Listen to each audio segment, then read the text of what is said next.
Newton's law एक ऐसा topic है जो क्लास 8 9 से तुम लोग सुनते आ रहे हो, है ना?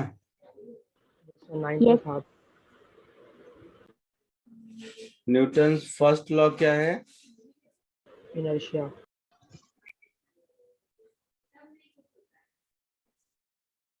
क्या है? Inertia. क्या है inertia? Every action has equal and opposite direction वाला. बट गधे,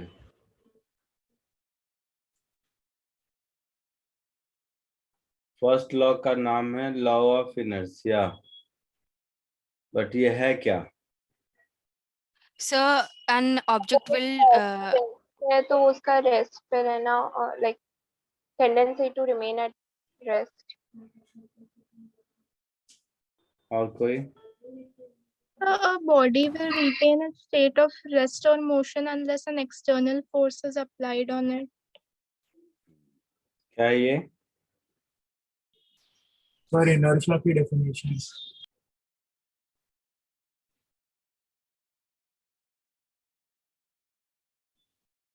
चलो, an object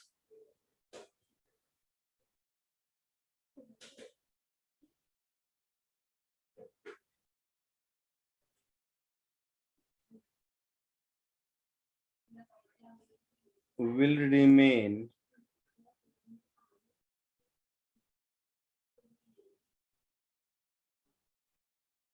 in its state मतलब state of rest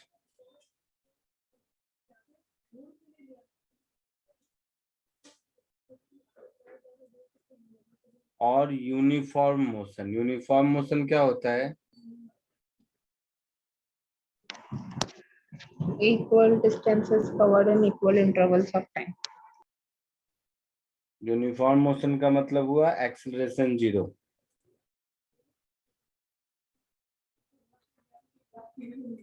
Unless an external force is applied, यही मतलब है. Yes, sir.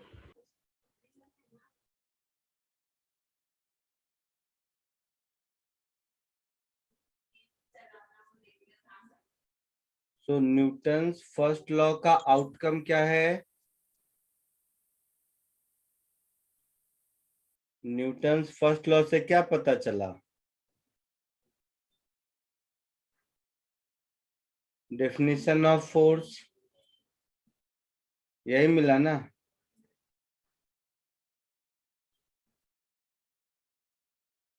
बोलो.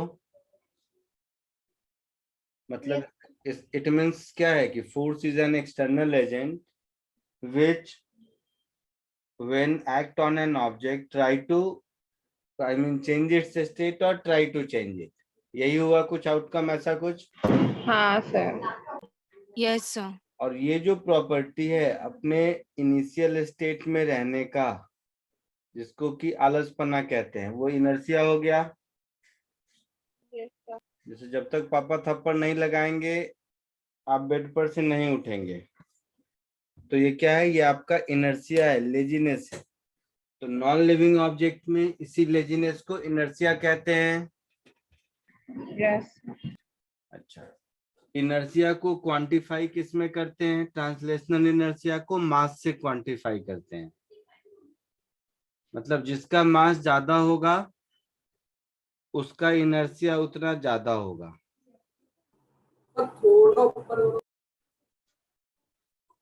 सो इनर्शिया को क्वांटिफाई करते हैं मास के टर्म में. सर आपने अभी बोला ट्रांसलेशन इनर्शिया, वो क्या होता है सर? सो मास क्वांटिफिकेशन हो गया ट्रांसलेशनल इनर्शिया का. और एक दूसरा टर्म होता है मोमेंट ऑफ इनर्शिया, जिसको कि रोटेशनल इनर्शिया कहते हैं.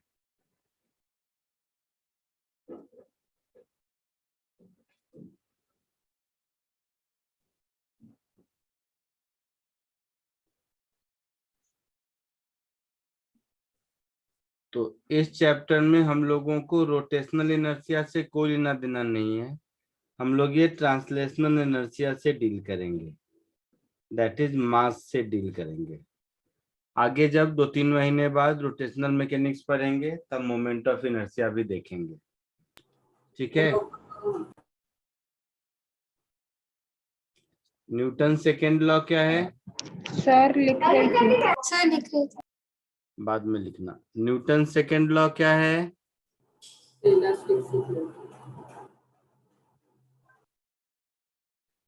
न्यूटन सेकेंड लॉ क्या है?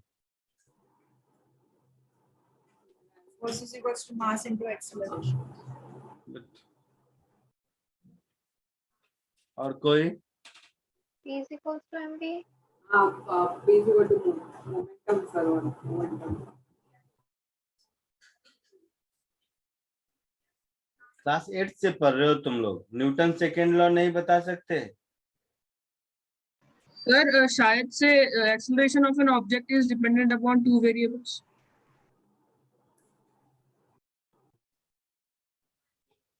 The amount of acceleration is proportional to the force and inversely proportional to the mass.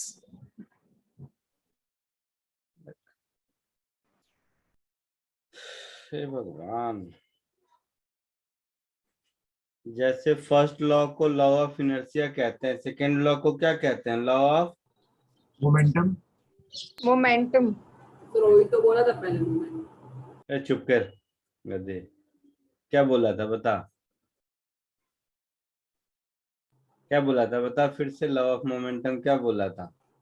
मैं हेडिंग बोला था लॉ ऑफ मोमेंटम। हाँ, मैं स्टेटमेंट पूछ रहा हूँ, बताओ।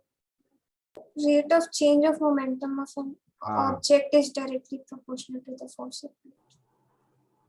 so force is equal to rate of change in momentum. Momentum क्या होता है? Mass into velocity. Mass into velocity. Mass into velocity. Differentiation पढ़े हो? हाँ Yes, sir. हाँ सर। तो rate of change in momentum को d by d t of p लिखेंगे। Yes sir. Yes sir. That is d by d t of mass into velocity लिखेंगे। Yes sir. Yes sir. That is m into d v by d t लिखेंगे plus v into d m by d t लिखेंगे। Product rule पढ़े हो differentiation में? Yes, sir.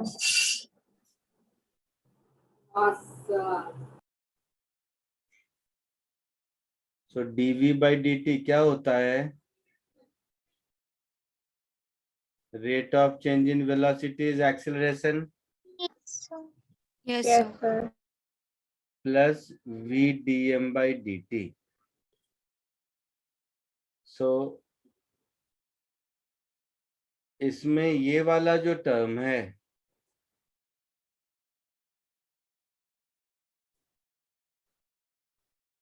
ये 0 होगा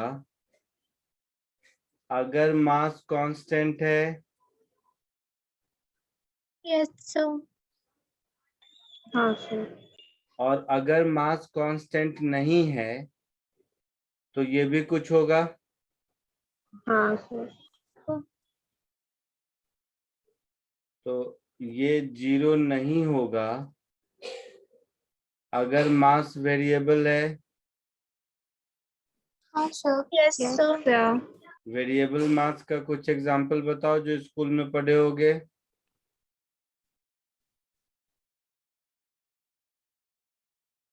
So when velocity is of order 10 raised to 6 meter per second, तभी mass change होता है। Rocket rock. रॉकेट प्रोपल्शन पढ़ा है? नहीं सर। थोड़ा सा सर। नहीं सर।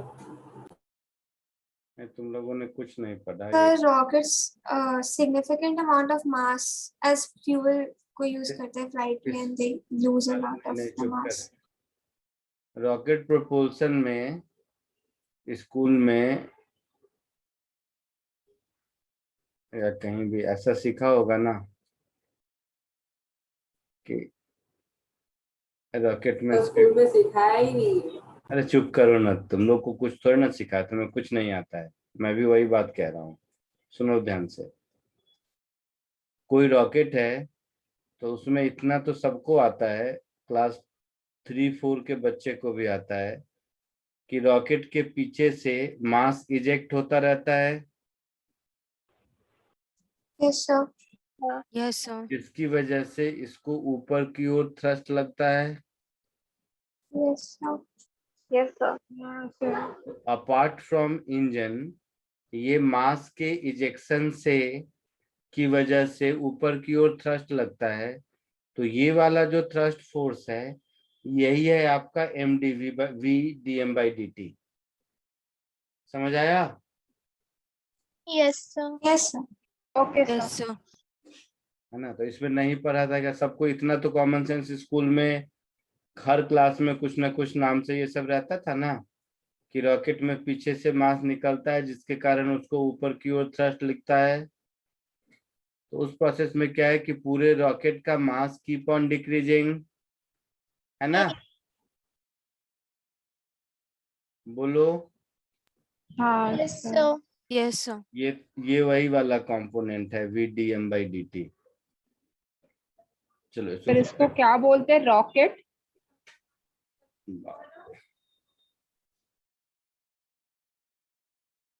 रॉकेट ही बोलते हैं। So momentum conserve होता है ना रॉकेट और गैस सिस्टम के लिए, सर? हाँ हाँ, चलिए इसको कॉपी कर लीजिए, फिर आगे बढ़ते हैं।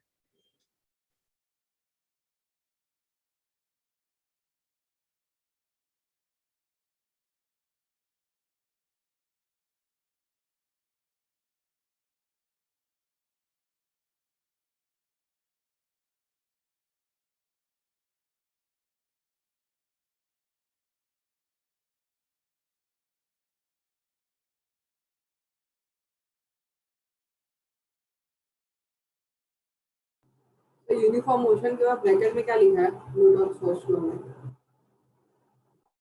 Acceleration equal to 0। जरा थोड़ा जूम कर सकते हैं?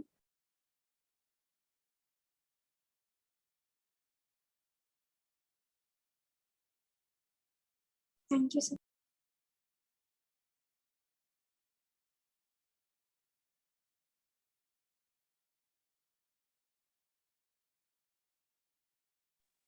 सर थोड़ा नीचे करो ना।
सर ये स्लाइड हो गया, नीचे करना थोड़ा।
कंप्लीटेड। और एग्जाम करके So wait, के बाद क्या लिखा?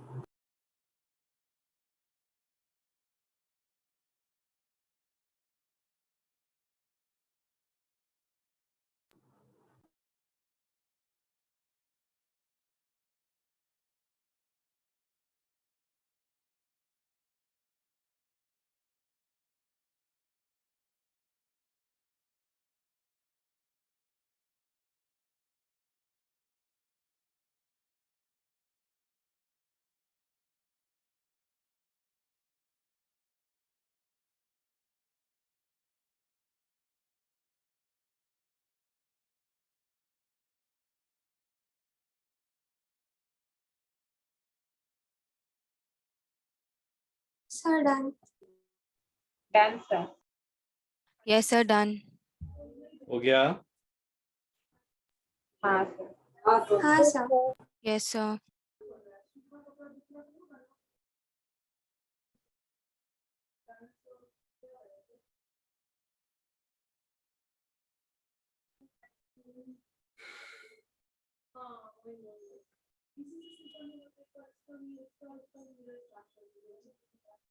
फोर्स ब्रॉडली दो टाइप के होते हैं। अच्छा, वो बाद में देखेंगे। न्यूटन्स थर्ड लॉ क्या होता है? Every action has an equal and opposite reaction. क्या मतलब हुआ इसका?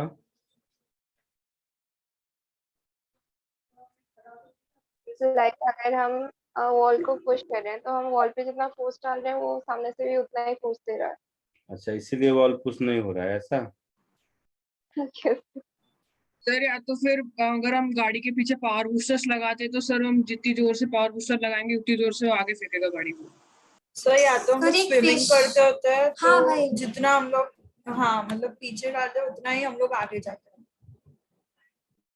फिश अपने फिन्स को आगे और पीछे दोनों बैकवर्ड्स पुश करती है, तो उधर पुश एक तरह से एक्सेलरेट करता है फिश को फॉरवर्ड, तो जो फोर्स रहता है of the water equals the size of the force on the fish.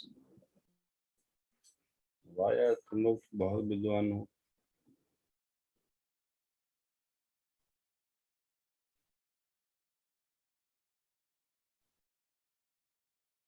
जैसे मान लो मैं किसी हैमर से एक नेल को वॉल में ठोक रहा हूं, तो जितना फोर्स मैंने हैमर से नेल पर लगाया, नेल उतना ही हैमर को लगाया, तो फिर नेल अंदर चला कैसे गया? नहीं जाना था ना?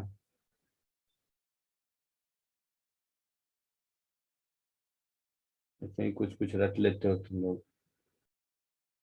बोलो। सर क्योंकि नेल के आगे ऑब्जेक्ट था। अच्छा, तो क्या हो गया इससे? सर क्योंकि सरफेस एरिया कम था नेल के पॉइंट का, इसलिए। तो और थ्रस्ट ज्यादा अप्लाई किया। तो जितना नेल पर हैमर ने लगाया, हैमर ने उतना ही नेल पर लगाया, तो नेट फोर्स तो 0 हो गया ना।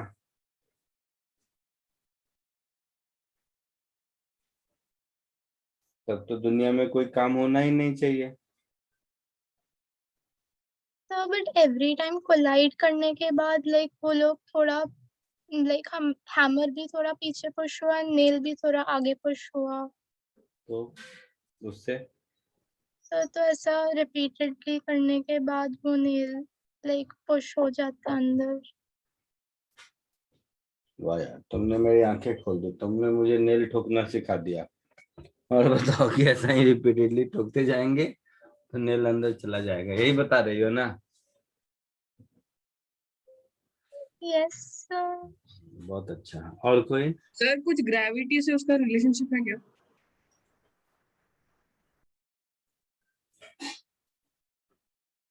और कोई?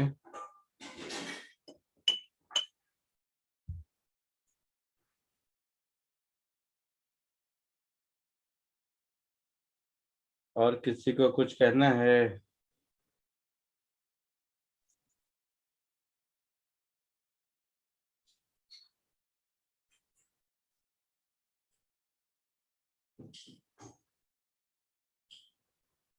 और हम नेल आगे के डायरेक्शन में, मतलब हैमर को हम आगे के डायरेक्शन में मार रहे हैं और नेल भी इक्वल डायरेक्शन से बैकवर्ड, मतलब एक तरह का ऑपोजिट काइंड ऑफ। सबको आता है, सब लोग होशियार हैं, मैं भी सीख गया। ये जो आप लोग पढ़ते हो ना, every action has equal opposite reaction, बिल्कुल सही पढ़ते हो, बट इनकम्प्लीट है थोड़ा। It means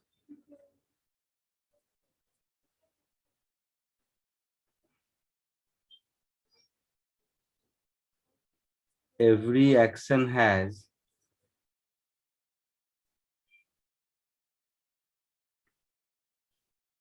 equal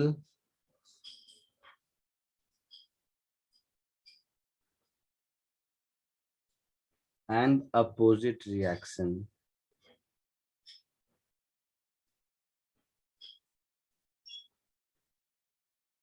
and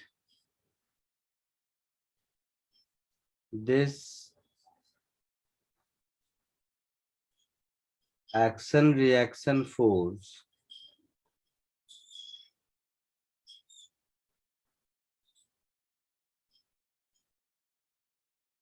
acts on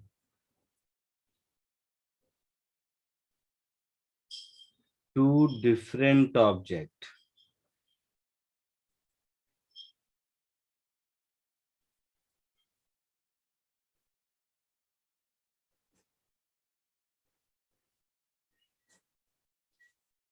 मतलब ए अगर बी पर लगाएगा तो बी ए पर लगाएगा।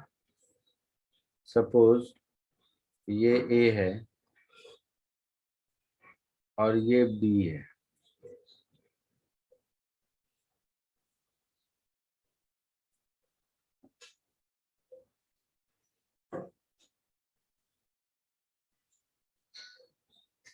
और मैं ए को पुश कर रहा हूं एफ फोर्स से। तो मैंने ए को पुश किया, ए और बी दोनों आगे जाएगा, बी को तो मैंने नहीं पुश किया। हाँ सर। हाँ सर। तो कौन पुश करेगा? ए। A. तो ए बी पर आगे की ओर फोर्स लगाएगा हाँ सर। Yes sir. और बी ए पर उतना ही पीछे की ओर फोर्स लगाएगा, है ना? So this is force on A due to B, this is force on B due to है। ये हो गया force on B due to A, और ये हो गया force on A due to B. तो ये force on A due to B plus force on B due to A इन दोनों का सम 0 होगा। यही हुआ न्यूटन थर्ड लॉ। हाँ Yes, sir. sir. Yes, sir.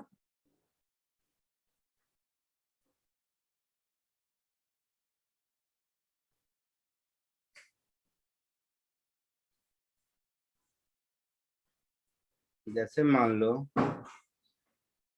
कोई एक ऑब्जेक्ट है, वो ग्राउंड पर रखा हुआ है या मैं चेयर पे बैठा हुआ हूं, तो मुझ पर मेरा वेट mg नीचे लगेगा Yes, sir. हाँ sir. और ग्राउंड मुझ पर ऊपर फोर्स लगाएगा। Yes, sir. Yes sir. और ग्राउंड मुझ पर ऊपर फोर्स लगाएगा, मतलब मैं ग्राउंड पर उतना ही फोर्स नीचे लगाऊंगा। Yes, sir. Yes, sir. हाँ sir.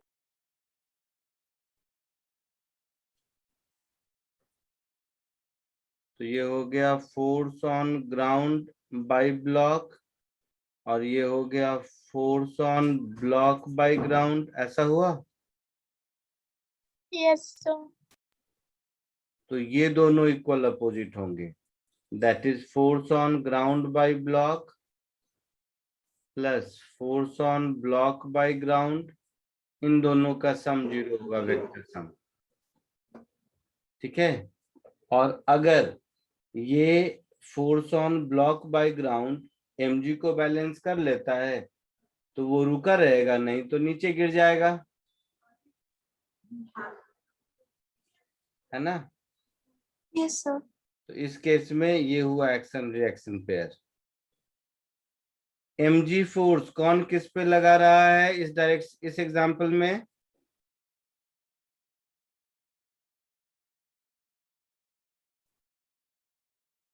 फटाफट बताओ, mg फोर्स कौन किस पर लगा रहा है?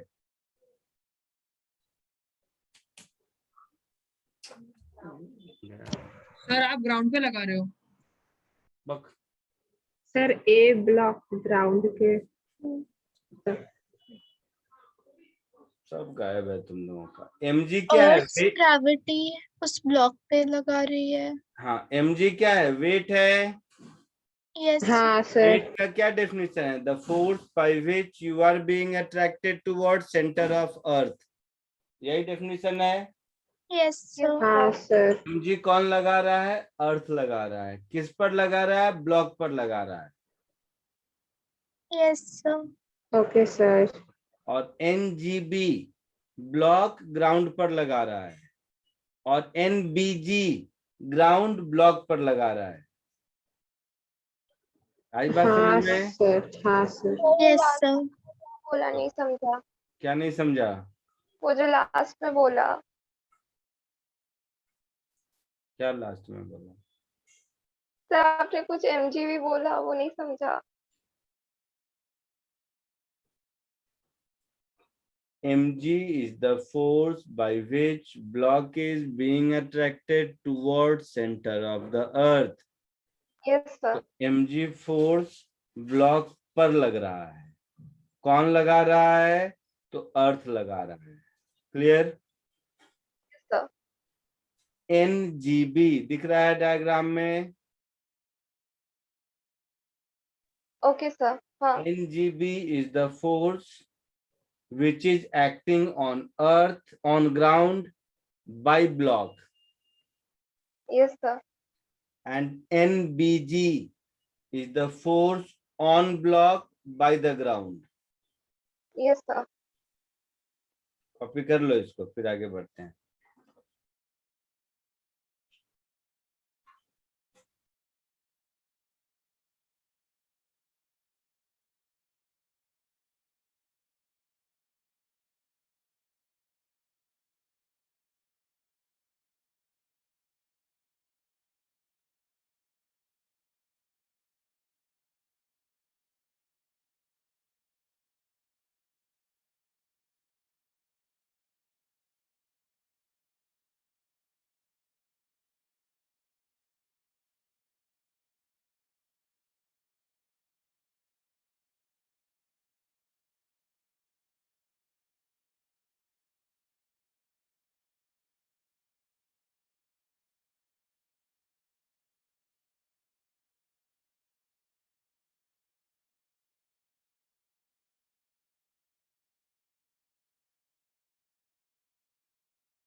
हो गया sir.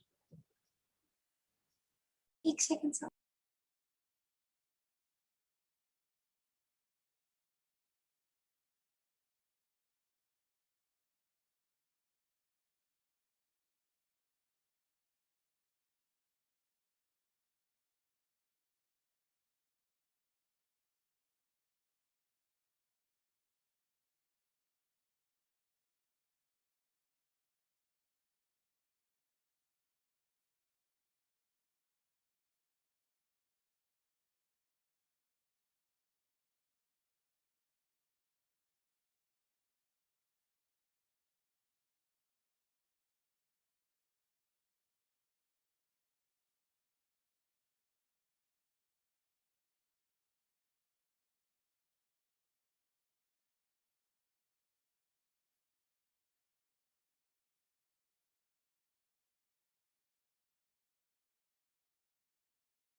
Sir done.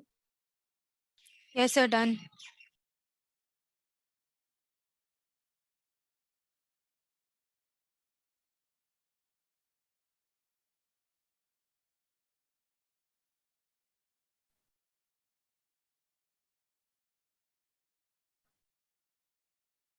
Sir sir एक मिनट सर। सर हम्म, वो हैमर और नेल वाले एग्जांपल में कैसे होगा, तो आप एक बार बता सकते हो? क्या? हैमर और नेल वाले एग्जांपल में ये फोर्सेस कैसे हो गए? क्या बताऊं, बोलो ना। सर आपने बोला ना कि वो फोर्सेस एक दूसरे पे, तो मतलब वो पुश कैसे होता है, तो हैमर नेल पर फोर्स लगाया तो नेल पुश हो गया, क्या दिक्कत है तुम्हें इसमें? सर मतलब equal and opposite reaction force भी होता है, तो वो कैसे होता है? तो हैमर नेल पर फोर्स लगाया, नेल पुश हो गया, तुम्हें क्या समस्या है फिर? नहीं मतलब equal and opposite reaction force भी होता है, हाँ तो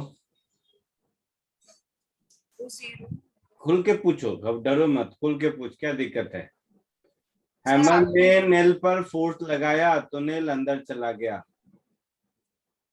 इसमें। पर सर हाँ, पहले आपने बोला था ना कि वो equal and opposite reaction force होगा, तो आपने बोला था कि वो जीरो हो जाएगा, बैलेंस हो जाएगा, तो वो मेरा डाउट मुझसे पूछ रहा है कि तू अपना डाउट पूछ रहा है? सर आपने जो क्वेश्चन बोला था ना, तो तो वो मैं क्या बोला था, ये क्वेश्चन ही बता दो सही से।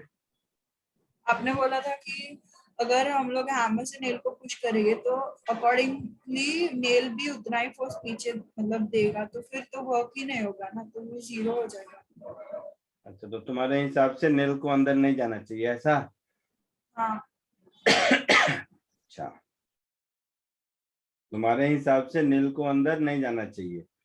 अब सही से ही हाँ बता, ये तुम्हारा डाउट है या जो मैंने पूछा था वो डाउट है? सर आपने जो पूछा था वो डाउट। तो तुमको तो डाउट नहीं है ना कि नेल अंदर कैसे गया, कि है? तुमको भी डाउट आ गया?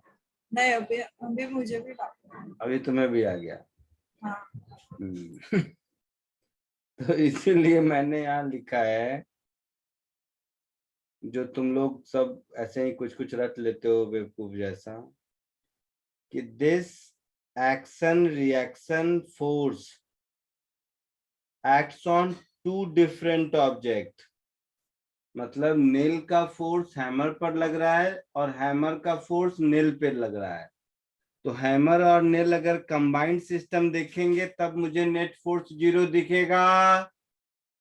हाँ लेकिन केवल नेल पर देखूं तो हैमर का फोर्स है फॉरवर्ड डायरेक्शन में। बोलो। मतलब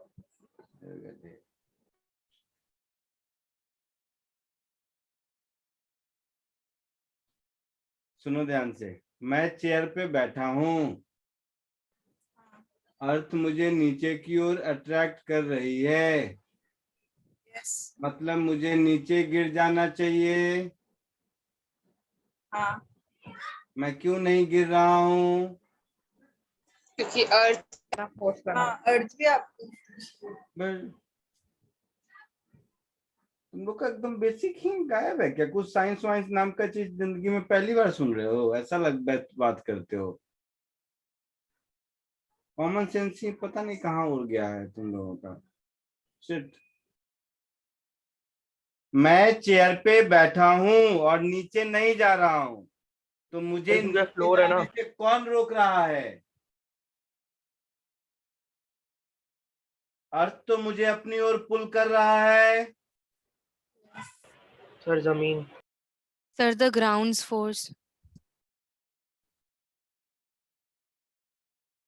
माफ कर दे यार तुम लोग मुझे, तुम लोग को मैं नहीं सिखा पाऊंगा। मैं सॉरी बोलता हूँ, सॉरी।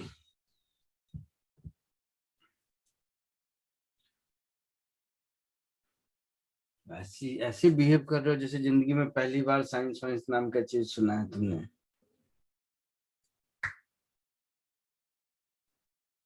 चलो, ए डायग्राम दिख रहा है? हाँ यस सर। सर। ए डायग्राम पर बी पर नेट फोर्स है? हाँ किधर है? राइट और left? Right. Right sir. Right. तो बी आगे जाएगा। हाँ सर। हाँ यस सर। सर। अब तुम कहोगे कि ए बी को आगे पुश कर रहा है और बी ए को उतने से ही पीछे पुश कर रहा है, तो बी को आगे नहीं जाना चाहिए, ये सही है क्या? यस। हाँ सर। No, ऐसे sir. सही है, गलत है ना? Wrong है, When wrong. I am looking at both A and B together, in that case net force on A and B is 0, क्योंकि A B पर लगाता है, B A पर लगाता है। बट केवल B पर देखोगे तो फॉरवर्ड डायरेक्शन में एक फोर्स दिख रहा है, हाँ सर। तो B फॉरवर्ड जाएगा। क्यों नहीं जाएगा? ओके। तो B की जगह तुम्हारा नेल है, तो नेल हैमर पर फोर्स लगाया, हैमर नेल पर फोर्स लगाया। इसका ये मतलब थोड़े ना है कि नेल पर नेट फोर्स 0 है। क्या इसका ये मतलब है? नहीं सर, नहीं। मतलब नेल पर भी फोर्स है और हैमर पर भी फोर्स है। So that's why this action and reaction acts on two different object. Hammer जो फोर्स लगा रहा है वो नेल पर है, और नेल जो फोर्स लगा रहा है वो हैमर पर है। तो net force on the nail 0 नहीं है, इसीलिए नेल आगे जा रहा है। चमका कुछ? यस सर समझा। Yes sir. Yes sir. Sir, हम्म ये ऊपर वाले ए वाले डायग्राम में हम्म gravitational pull like earth A block पे लगा रहा है ना, हम्म तो बी फिर पर भी आपने लगा रहा है। लाइक वेट है ना, उसको फिर नीचे ही आएगा ना। लाइक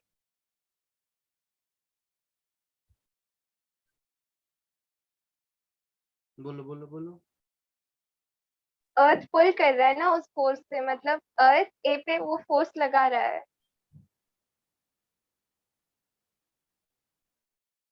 अर्थ किधर पुल करता है? नीचे की तरफ, नीचे, लाइक अपनी तरफ। अपनी तरफ। तो तुम्हें क्या लगता है कि इसको नीचे जाना चाहिए? यही डाउट है ना तुम्हारा? तुम्हें लगता है इसको नीचे जाना चाहिए, यही डाउट है? नहीं सर, नहीं, तो क्या डाउट है? लाइक पहले वाले डायग्राम में अर्थ ए ब्लॉक पे फोर्स लगा रहा है, तो फिर सेकेंड वाले में कैसे ब्लॉक अर्थ पे फोर्स लगा रहा है एनर्जी का। बाप रे बाप। ए वाले डायग्राम में मैंने कहा लिखा है कि अर्थ ब्लॉक पर फोर्स कहाँ कैसा लगा रहा है? सर लिखा नहीं है, लाइक लिखा आप जब नहीं बोल रहे थे तब।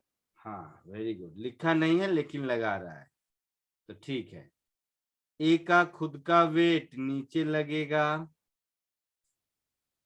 बी का भी खुद का वेट नीचे लगेगा।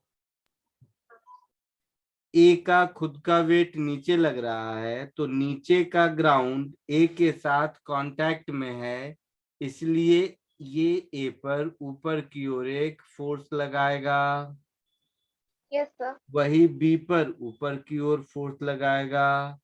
यस सर, इसको बोलेंगे नॉर्मल रिएक्शन ऑन ए, इसको बोलेंगे normal reaction on B. Ground अगर ए पर उसके वेट के बराबर फोर्स लगा पाता है तो ब्लॉक नीचे नहीं जाएगा, और नहीं लगा पाता है तो चला जाएगा। मैं जैसे चेयर पर बैठा हूं, अर्थ मुझे अपनी ओर पुल कर रहा है, तो अर्थ मुझे नीचे की ओर जितना पुल कर रहा है, मेरा चेयर मुझे उतना ही फोर्स ऊपर की ओर दे पा रहा है, इसीलिए मैं बैलेंस्ड हूं। यस सर, यही चेयर नहीं दे पाएगा तो मैं गिर जाऊंगा। यस सर, जैसे किसी सॉलिड ग्राउंड पर हूं तो हो सकता है मैं इक्विलिब्रियम में रहूं, लेकिन वही अगर कीचड़ में या स्वैम्पी ग्राउंड में हूं, जहां मेरे पैर के नीचे का जमीन उतना रिएक्शन नहीं जनरेट कर पाएगा, तो मैं नीचे गिर जाऊंगा। यस सर, और बोलो।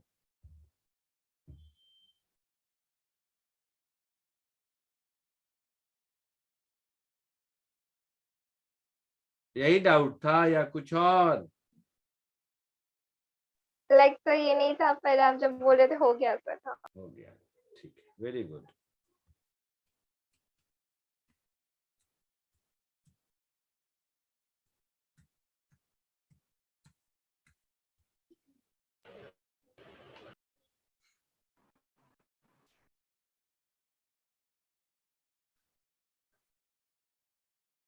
फोर्स ब्रॉडली दो टाइप के होते हैं।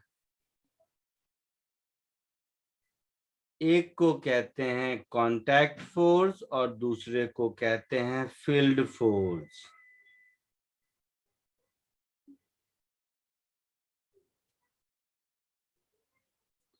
कांटेक्ट फोर्स का मतलब है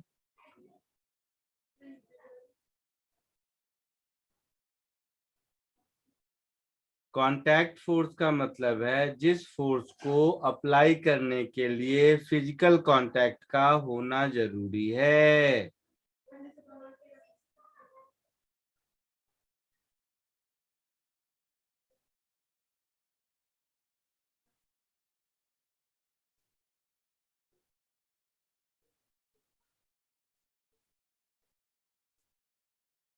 तो देखो, कांटेक्ट फोर्स का मतलब है कि physical contact is needed to apply force.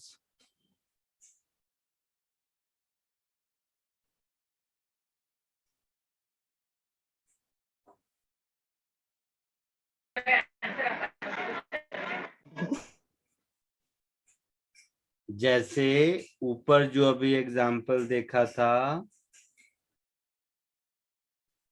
जिसमें दो ब्लॉक ए और बी एक दूसरे के कांटेक्ट में हैं, जिसकी वजह से ए और बी दोनों एक दूसरे पर फोर्स लगा रहा है। तो ए बी पर जितना आगे फोर्स लगा रहा है, बी ए पर उतना ही पीछे फोर्स लगा रहा है। तो ये जो फोर्स है ये हुआ contact force, that is force A और बी के बीच में जो भी है। ये एग्जाम्पल हुआ कांटेक्ट फोर्स का। ये दोनों कांटेक्ट में नहीं रहेगा तो एक दूसरे पर फोर्स लगाएगा। नहीं No, सर, sir. समझा। एक और एग्जाम्पल जो मैंने पीछे दिया था, जिसमें ये ब्लॉक ग्राउंड के साथ नीचे कांटेक्ट में है, तो ग्राउंड इस पर ऊपर की ओर एक फोर्स लगा रहा है। तो ये जो फोर्स है ये भी कांटेक्ट फोर्स हुआ। Yes sir. Yes, sir.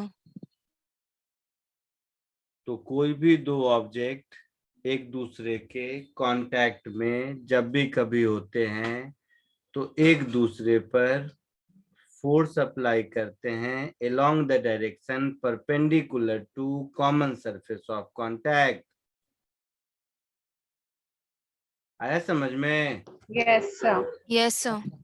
को सरफेस नॉर्मल रिएक्शन कहते हैं।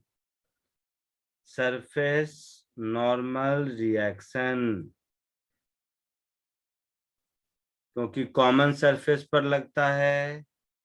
किधर लगता है? तो कॉमन सरफेस के नॉर्मल डायरेक्शन में लगता है। नॉर्मल मतलब परपेंडिकुलर, तो इसको सरफेस नॉर्मल रिएक्शन कहते हैं। जैसे एन हो गया, ये क्लियर है? Yes sir. Okay, Yes, sir. sir. जैसे ये एक ब्लॉक है, इस ब्लॉक को अगर हम एक स्ट्रिंग लगा के, दैट इज धागा से इधर पुल करने की कोशिश करें, मतलब मैं धागा को फोर्स से इधर खींच रहा हूं, तो ये धागा इसको अपनी ओर खींचेगा, है ना? हाँ sir.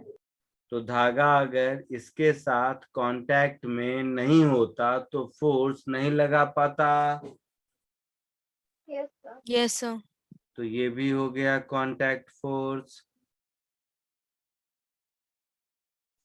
हो गया? Sir, Yes, sir. धागा Yes, sir. कांटेक्ट में तो नहीं है.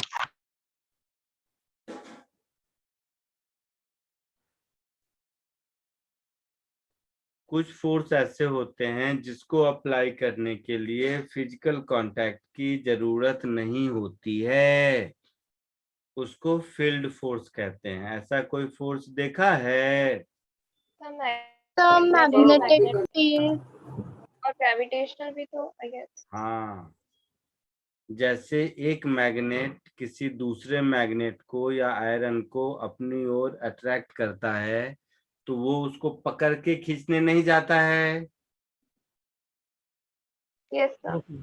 है ना? Yes. तो ऐसे Yes, फोर्स sir. के लिए फिजिकल कांटेक्ट का होना जरूरी नहीं है। So no physical contact is required. जैसे ग्रेविटेशनल फोर्स हो गया, अर्थ ऊपर जाके एप्पल को पकड़ के नहीं लाया था नीचे की ओर, एप्पल खुद ब खुद नीचे की ओर अर्थ पर गिरा था, Yes, sir. Gravity. क्योंकि अर्थ एप्पल पर जो ग्रेविटेशनल फोर्स लगाता है, उस फोर्स के लिए कांटेक्ट में रहने की जरूरत नहीं है ना? तो ग्रेविटेशनल फोर्स हो गया, इलेक्ट्रोस्टैटिक अट्रैक्शन या रिपल्सन हो गया, मैग्नेटिक फोर्स हो गया, ये सब फील्ड फोर्स के एग्जाम्पल हैं। आई बात समझ में? Yes, Yes, sir. sir. Copy कर लीजिए।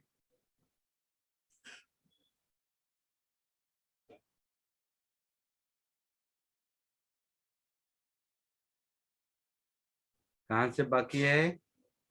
ये बचा हुआ है थर्ड लॉ से, या थर्ड लॉ Sir, ये table No, third sir. law हो गया. Force से. ये फोर्स से ही Force बात से. है।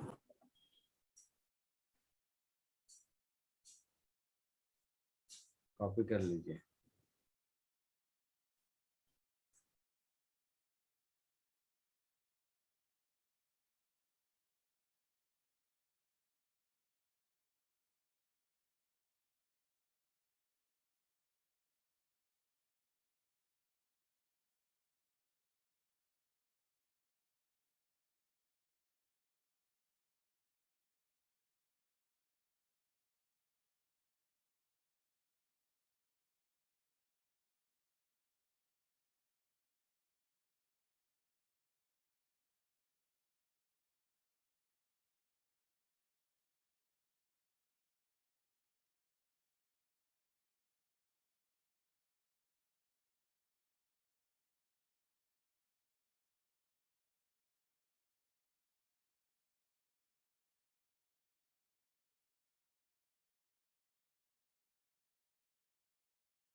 हो गया सर।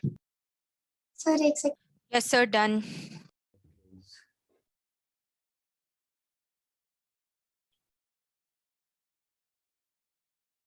आगे बढ़ूं? Yes sir. Yes, sir.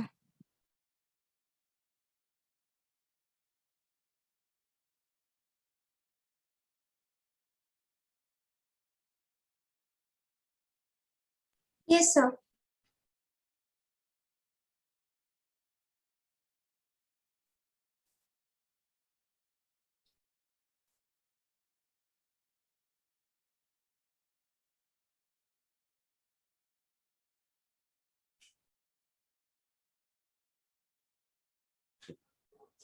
किसी भी सिस्टम पर नेट फोर्स 0 होगा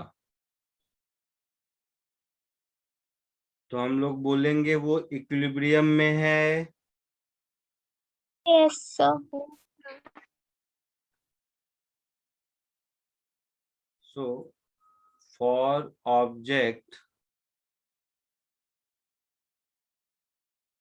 to remain in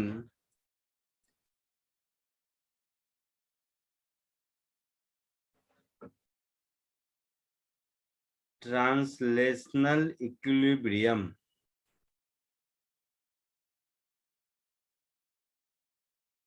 translational word समझते हो? नहीं सर।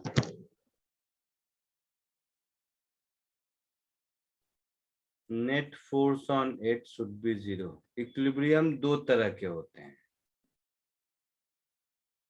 एक या इक्विलिब्रियम बोलो या मोशन बोलो। Dynamic, static and dynamic. एक को बोलते हैं ट्रांसलेशनल और दूसरे को बोलते हैं रोटेशनल। जैसे मैं यहाँ रुका हूँ, कहीं नहीं जा रहा हूँ, तो ये हो गया ट्रांसलेशनल इक्विलिब्रियम। ठीक है। दूसरा, ओके सर। मैं रुका हूं लेकिन अपनी ही जगह पे घूम रहा हूं, तो इसमें क्या है कि ये इक्विलिब्रियम में ट्रांसलेशनल तो है क्योंकि मैं रुका हूं, कहीं नहीं जा रहा, लेकिन अपनी ही जगह मैं रोटेट कर रहा हूं, मतलब ये रोटेशनल इक्विलिब्रियम नहीं हुआ। ठीक है। तो ऑब्जेक्ट के चलने के मोशन को ट्रांसलेशन कहते हैं, और नहीं रोटेट कर और एक ही जगह पर रोटेट करने के मोशन को रोटेशन कहते हैं। तो ट्रांसलेशनल इक्विलिब्रियम का मतलब है किसी ऑब्जेक्ट पर नेट फोर्स अगर 0 है, मतलब वो ट्रांसलेट नहीं कर रहा है, ये पक्का है। ठीक है। Okay sir. तो दो तरह के मोशन होता है, ट्रांसलेशन और रोटेशन। जैसे पंखा अपनी जगह पर ही है सालों से, बट घूमता है, तो कहीं जा तो नहीं रहा है, मतलब रोटेशनल इक्विलिब्रियम। ट्रांसलेशनल इक्विलिब्रियम में है, बट घूम रहा है, मतलब रोटेशनल इक्विलिब्रियम में नहीं है। और जब न कहीं जा रहा है और न घूम रहा है, तब हम बोलेंगे दोनों इक्विलिब्रियम में है। समझ आया? Yes, sir. तो नेट फोर्स अगर सिस्टम पर 0 हो तो उसको हम लोग इक्विलिब्रियम या ट्रांसलेशनल इक्विलिब्रियम बोलते हैं। चलो एक क्वेश्चन करो इसी पे बेस्ड।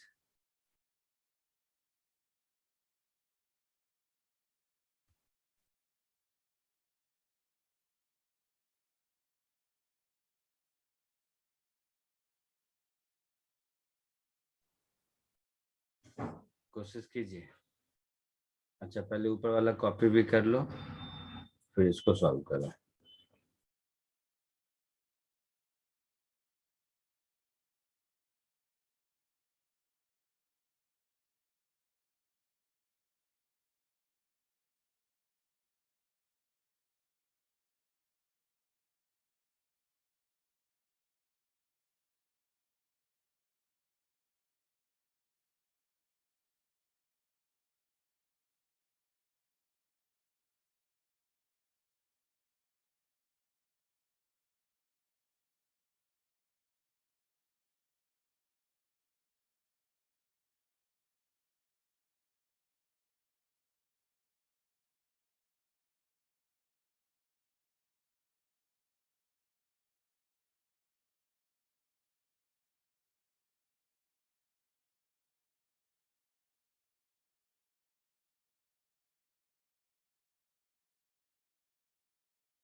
आया आंसर किसी को?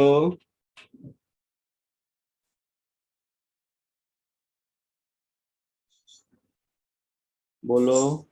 सर चैट में कोई है? क्या बोल रहे हो? सर चैट में कोई अननोन बच्चा पूछ रहा है मूवीज देखना है क्या आपको? अच्छा, तू मेरी छोड़ के सबकी बात सुनता है लगता है। Who want to watch free movie? No one. Anybody? No one. अरे वाह। फ्रीम फ्रीम कौन है ये? है कि गया? हाँ है अभी ये फ्रीम। भाग गया ओ सॉरी।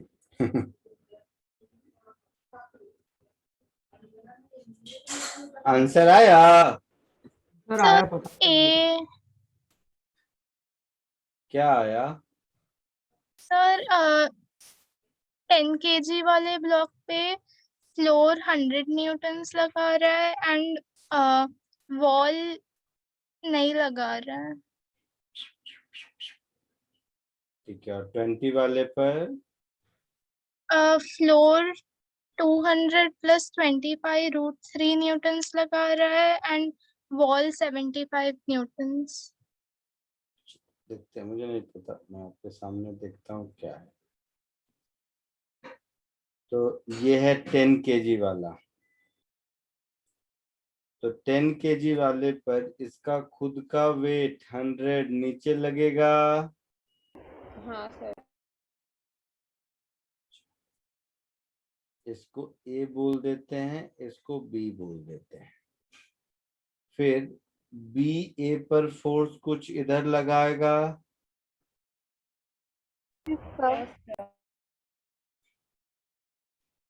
तो ए बी पर उतना ही फोर्स इधर लगाएगा। Yes sir. ए पर ग्राउंड ऊपर फोर्स लगाएगा। Yes sir. और ये 100 न्यूटन ए पर फोर्स राइटवर्ड लग रहा है, तो ये 100 न्यूटन इधर होगा। ठीक है, बी की कहानी देखो। बी पर आप एक ही इसमें पूरा फोर्स दिखा रहे हो क्या? बी पर इसका खुद का वेट 200 न्यूटन नीचे लगेगा। बी ग्राउंड के साथ कांटेक्ट में है, तो ग्राउंड उस पर ऊपर की ओर फोर्स लगाएगा, दैट इज एन बी। हाँ सर। बी वॉल के साथ कांटेक्ट में है, तो बी वॉल बी पर फोर्स इधर लगाएगा, एफ वॉल एफ डब्ल्यू ऐसा कह देते हैं।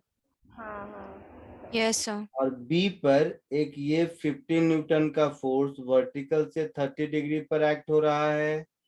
Yes sir. तो बी पर वर्टिकल से 30 डिग्री पर इधर एक फोर्स हो गया 15 न्यूटन का।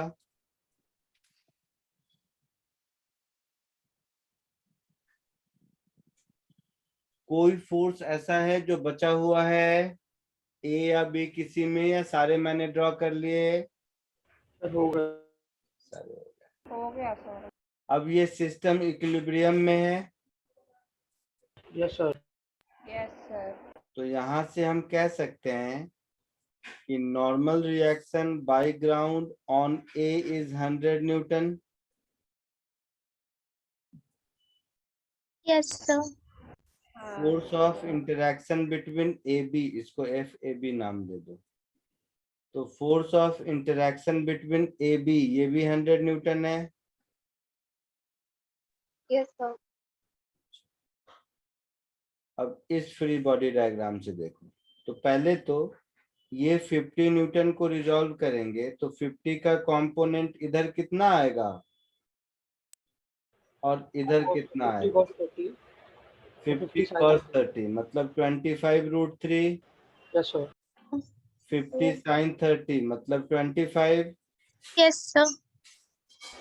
तो बी के इक्विलिब्रियम से हम ऐसा लिखेंगे, normal reaction on B is 200 + 25√3। Yes sir. अच्छा, force of interaction between AB is force due to wall + 25।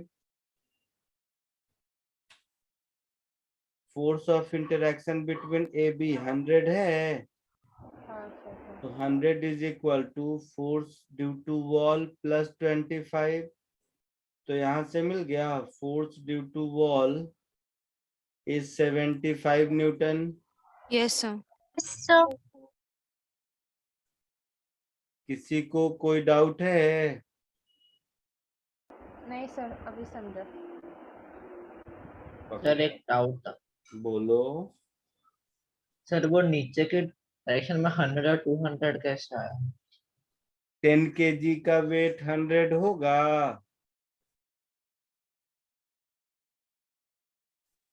अच्छा सर, मतलब सर नहीं सर। वेट क्या होता है? mg। Yes sir. g कितना? 10। तो 10 इंटू 10 100, 10 kg का वेट, और 200 20 kg का weight. Okay sir, thank you. तो contact force between two block कितना आया? 200।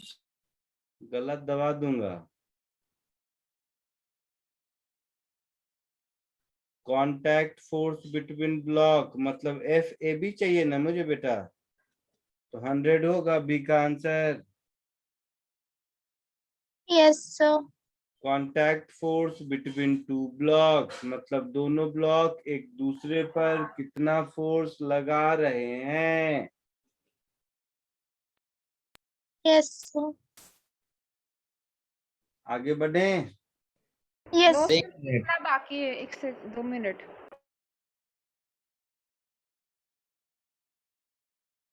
सो वो बी में मतलब कांटेक्ट फोर्स मतलब जो बी को बी ए पे लगा रहा है ए बी पे लगा रहा है वही ढूंढना है ना। तो ए और बी दोनों एक दूसरे पर 100 न्यूटन का फोर्स लगा रहे हैं। Yes. ए बी पर राइटवर्ड डायरेक्शन में, बी ए पर लेफ्टवर्ड डायरेक्शन में।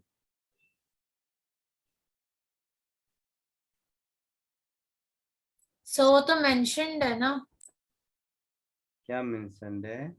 कि 100 न्यूटन का फोर्स लगा रहा है करके। नहीं, वो तो कोई एक्सटर्नल है, कोई आदमी है जो 100 न्यूटन से पुश कर रहा है, बट वो तो ए को कर रहा है। ए बी को कितने से कर रहा है कहाँ मालूम? हाँ तो वो हमें ढूंढना है। वो हमें ढूंढना है। हाँ,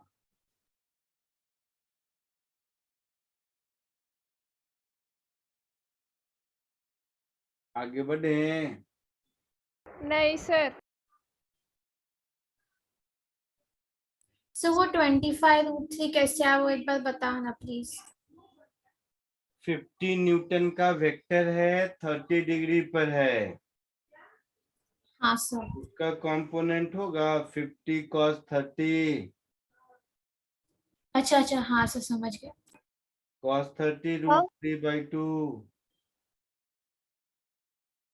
सर बोलो बोलो, सुन रहा हूँ। सर वो जो 100 न्यूटन का फोर्स लगा वो एक्सटर्नल फोर्स ए पे लग रहा था एंड देन ए भी उतना ही फोर्स बी पे लगा रहा है ना, इसीलिए बीच कांटेक्ट फोर्स हमने 100 लिया। नहीं दे भाई साहब, तुम लोग भी पता नहीं क्या है।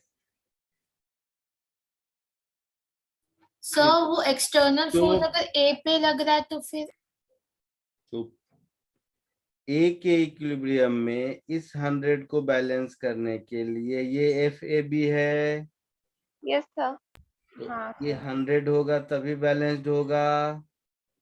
यस सर, तो फिर वो एफ ओ बी बी लगा रहा है ना ए पे।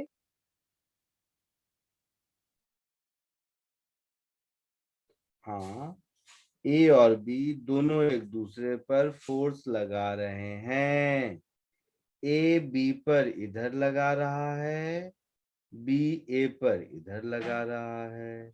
Equal yes opposite sir. Newton third law. Yes sir.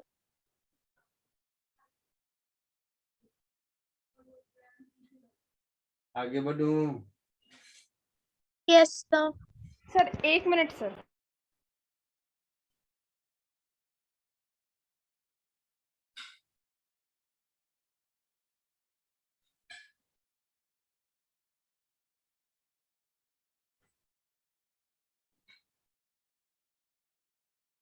हाँ सर ओवर।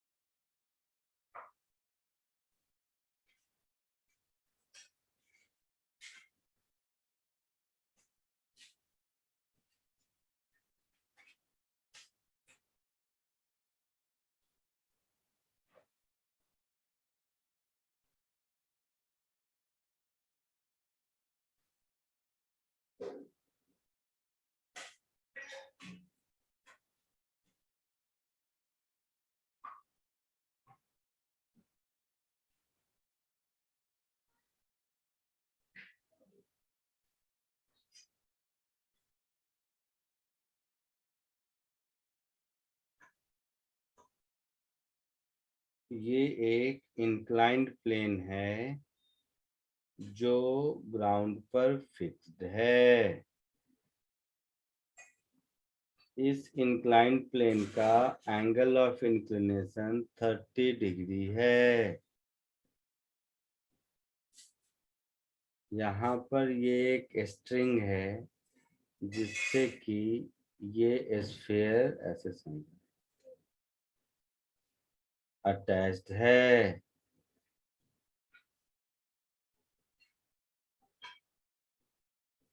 स्फीयर की जगह ब्लॉक कर देते हैं।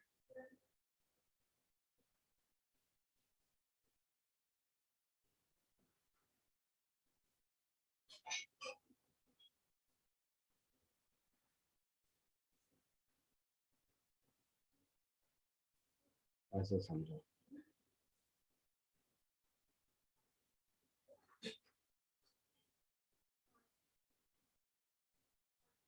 ये एक ब्लॉक है।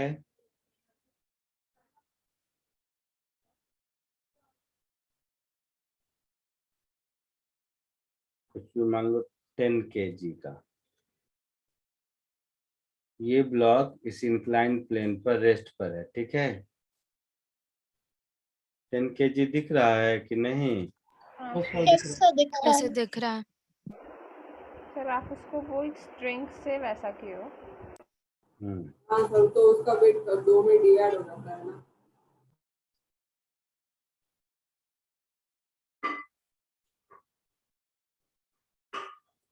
है ना। अगर ये स्ट्रिंग नहीं होता तो ये नीचे चला जाता। Yes yes sir. सर। तो ये स्ट्रिंग इसको नीचे जाने से रोक रहा है। रोक रहा है।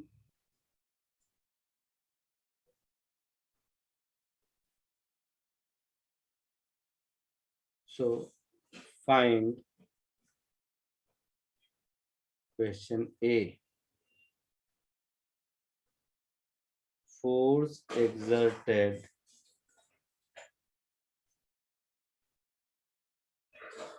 by the string on the block. Question B. Force exerted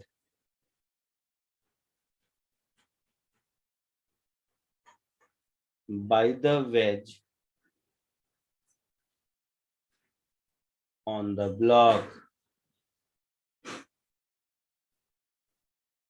समझ आया? Yes sir.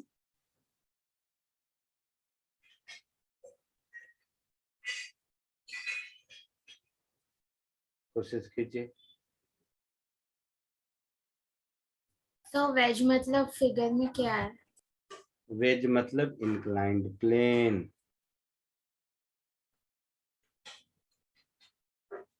और ब्लॉक मतलब ये।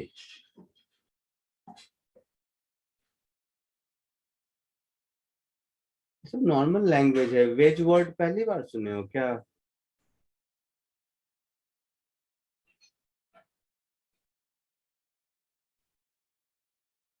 कोशिश कीजिए।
आया कुछ?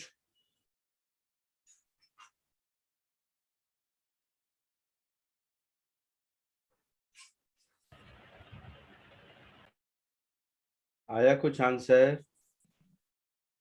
Sir B 50 Newton.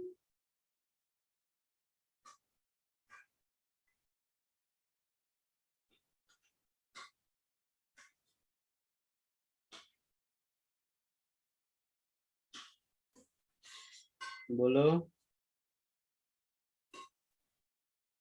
Sir B 50 Newton.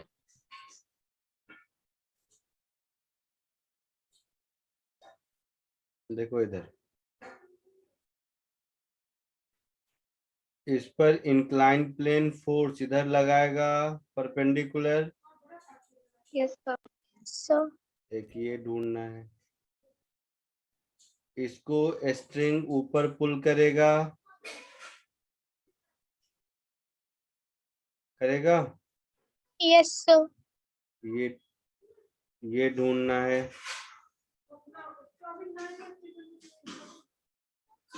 यही दो चीज ढूंढनी है। Yes sir. इसका खुद का वेट नीचे लगेगा। हाँ सर। Yes sir. कितना लगेगा?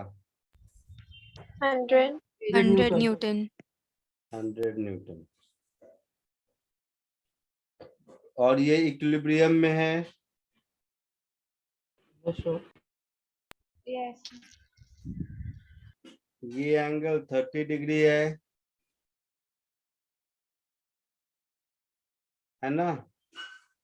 Yes, sir. सर तो ये एंगल भी 30 डिग्री होगा। सोच के बताओ।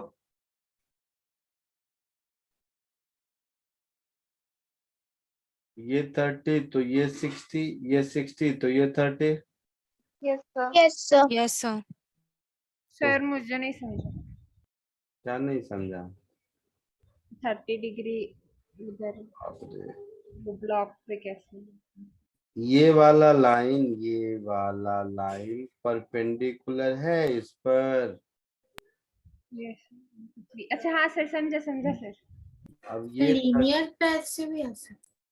ये 30 डिग्री तो ये 60 डिग्री होगा। हाँ सर समझा। और ये 60 तो ये 30 होगा। हाँ sir.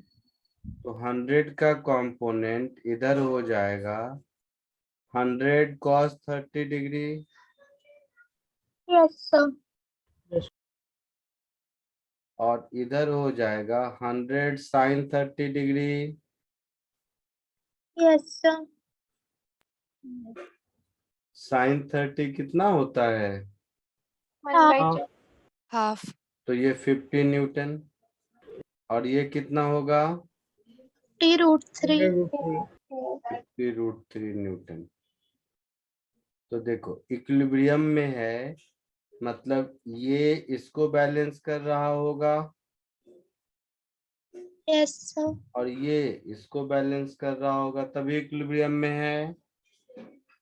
Yes yes sir. Sir. So F is 50 Newton. That is force applied by a string on the block. Yes sir. और N की वैल्यू 50√3 न्यूटन। Yes sir. हाँ That is force applied by the on inclined the plane या wedge on the block। होगा ऐसा? Yes sir. Copy कर लीजिए।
Done sir.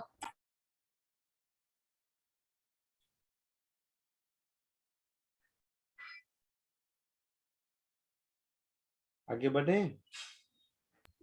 Yes sir. Yes, sir.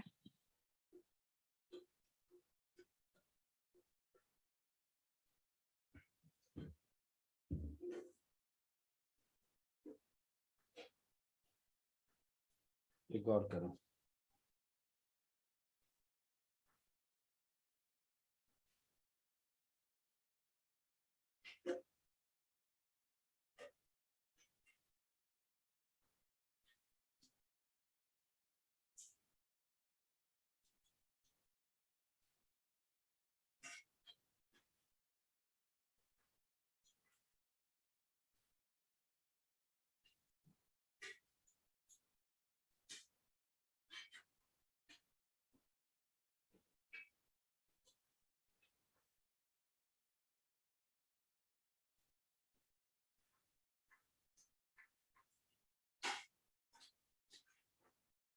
ये एक ऑब्जेक्ट है,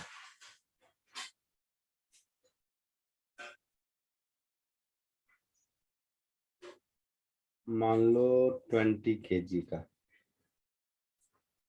ये नीचे लुढ़क जाएगा। Yes sir. यस तो कोई एक आदमी हॉरिजेंटली फोर्स F लगा रहा है और इसको रोके हुए है, ठीक है। यस ये कितना होगा वो ढूंढना है। Find the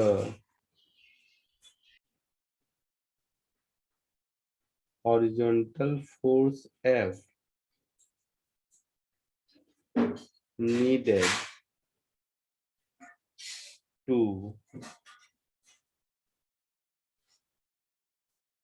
hold the object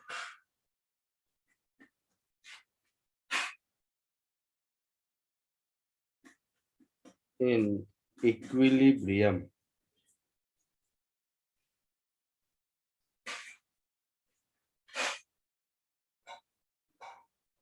समझ आया क्या ढूंढना है? Yes Yes, sir. प्रोसेस कीजिए।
आया कुछ आंसर?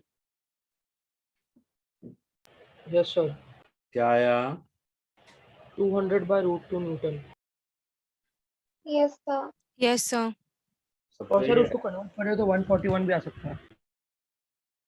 चलो देखते हैं।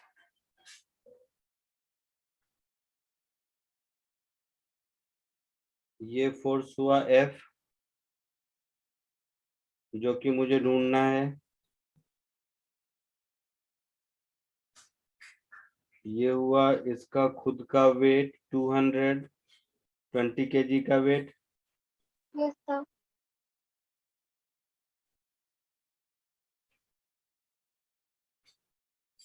और एक होगा ये नॉर्मल रिएक्शन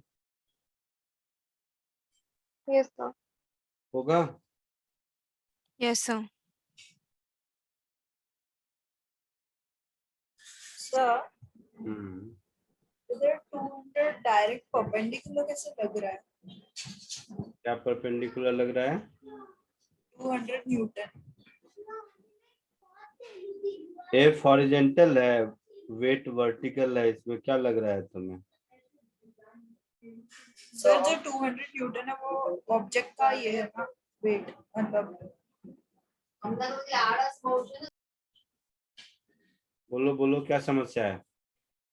सर जो 200 न्यूटन वाला है वो हाँ, इधर नीचे की साइड पे कैसे लग रहा है? वो ऐसे स्लैंट में लगना चाहिए ना according to the figure. Weight किधर लगता है किसी ऑब्जेक्ट का? वो जिधर होता है उससे परपेंडिकुलर। Vertically downward. किसी चीज का वेट किधर लगेगा? Force vertically downward. आया ना? तो इसी में मुझे F ढूंढना है। N का कंपोनेंट इधर कितना होगा? 200। 200. N cos 45, that is N upon √2। N का कंपोनेंट इधर कितना होगा? N sin 45, that is N upon √2 होगा। Yes, sir. तो ऑब्जेक्ट अगर इक्विलिब्रियम में है तो N अपॉन √2 200 के बराबर होगा। Yes, sir. यस। और हॉरिजेंटल में भी देखें तो N अपॉन √2 F के बराबर होगा। Yes, sir. तो F कितना हो गया? 200. आया समझ में? Yes sir. क्या क्या आंसर तुम लोग ला रहे थे? सर इसमें अपने ना हाँ नॉर्मल रिएक्शन क्यों बनाया? कोई भी ऑब्जेक्ट किसी के कांटेक्ट में रहेगा तो दोनों एक दूसरे पर फोर्स लगाएंगे ही। यस। Yes sir. तुम्हें क्या लगता है इंक्लाइंड प्लेन 20 kg पर फोर्स नहीं लगाएगा? अच्छा मतलब ऊपर की ओर ना? तुम केवल हॉरिजेंटल फोर्स से वर्टिकल 200 बैलेंस कर लोगे। नहीं सर। कोई भी दो ऑब्जेक्ट एक दूसरे के कांटेक्ट में हैं तो अलोंग कॉमन नॉर्मल दोनों एक दूसरे पर फोर्स लगाते हैं। तो वेज इस 20 kg पर नॉर्मल के डायरेक्शन में N फोर्स लगाएगा। ठीक है सर। आया समझ में? हाँ सर। पक्का? Yes sir. कोई डाउट किसी को?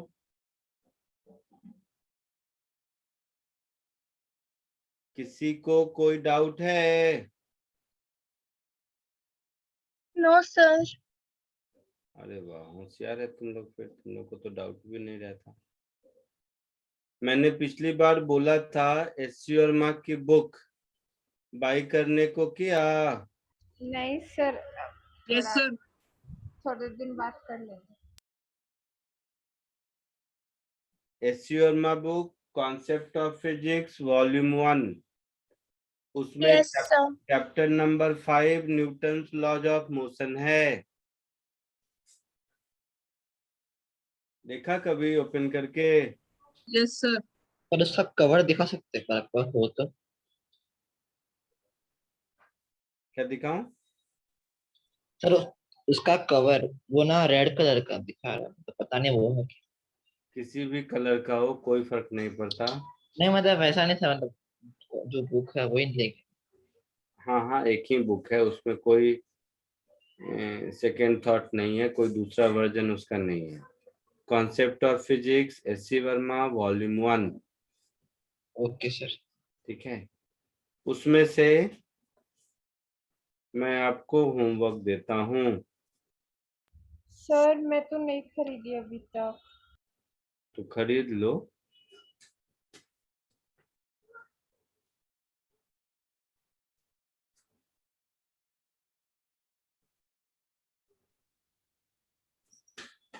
सर आपके पास पीडीएफ है तो अभी के लिए भेज सकते हो, अगर पीडीएफ हो तो अभी के लिए।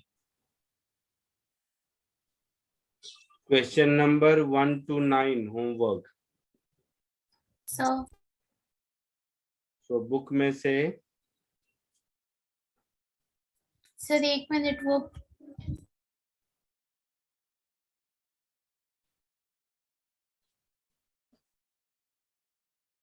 Question number 1 to 9। इसके अलावा देखता हूँ एक छोटा सा असाइनमेंट मैं भी दे दूंगा आपको, वो भी कर लीजिएगा।